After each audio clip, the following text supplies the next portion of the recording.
دغه د ګل په شان ماشوم د ګل غوټۍ د بېرحمه ځناورو وحشیانو لخوا په شهادت ورسول شو. دا په افغانستان ننګرهار کې دا واقع شوې ده. څو ورځې مخکې دا ماشوم د غلو د خوا نه تښتول شوی و او د پیسو تقاضا به کېده د دوی د مور او پلار نه د فامیل نه.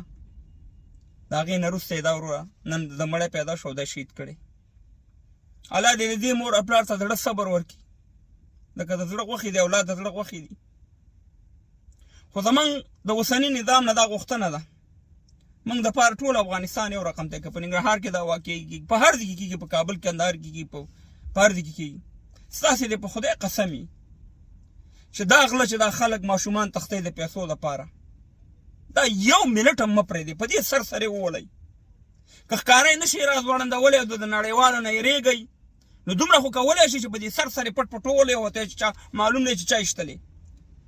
که د ده نه ګناهګارېدی پې، اول هم د دې د کور ماشومان رانیولی او دغه شان یې متوجلی وې چې څنګه یې دغه ماشوم شهید کړی، چې دې ته لږ درد احساس شوی وي او ورپسې هم بیا دغه غله وجلی چې خپله غوښه راکاږي بیا د بل درد احساس تاته وشي. ځناورو بېرحمو دغه تاسې نه خو یهود نسوارا ښه دي، ولاکې داسې کارونه په کفار کوي لکه تاسې چې کوو. یو خدای هم تباه او برباد که تاسې خپل بچیان نه لرئ، فامیل نه لرئ، د خدای په قهر ککړ شئ. نو زموږ د افغانستان د اوسني نظام نه دا غوښتنه ده چې په دې باندې جدي کار وکړي، ځکه دا سوال پیدا کېږي، دا ویډیوګانې دا شیونه نړۍ ګوري او بیا دلته بې اعتمادي پیدا کېږي چې افغانستان کې خلک تښتول کېږي، ورور امنیت نشته دی، بیا د نړیوالو خوله هم درته راوړي، د افغانانو خوله هم درته راوړي او بیا به خلک خپل فامیل خپل بچیان نه لېږي افغانستان ته. ځکه هر سړی دا فکر کوي چې یاره د پلاني بچی وتښتو زما بچی تښتوي. ځکه بیا خارجیان خو نوم ورپورې دی چې پلانی د لندن نه فامیل راغلی، د امریکې نه راغلی، د بیساني نه راغلی، د پلاني نه راغلی.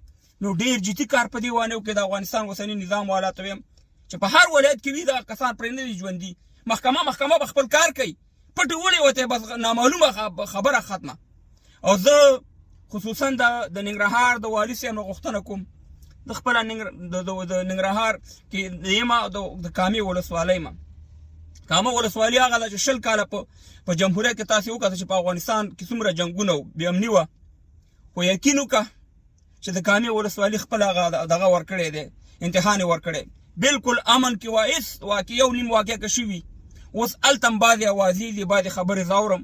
نو د ننګرهار د والي نه هم دا غوښتنه ده د کامې د ولسوال نه چې بعضې خبرې ما ته را رسېږي چې تاسې په یو اتفاق هستئ که ناستئ د کامې په ولسوالۍ کې. ځکه چې په کامې ولسوالۍ کې هم داسې ټکه ټوکه خبر راځي ما ته. الله دې وکړي چې تاسې په دې باندې کار وکړئ.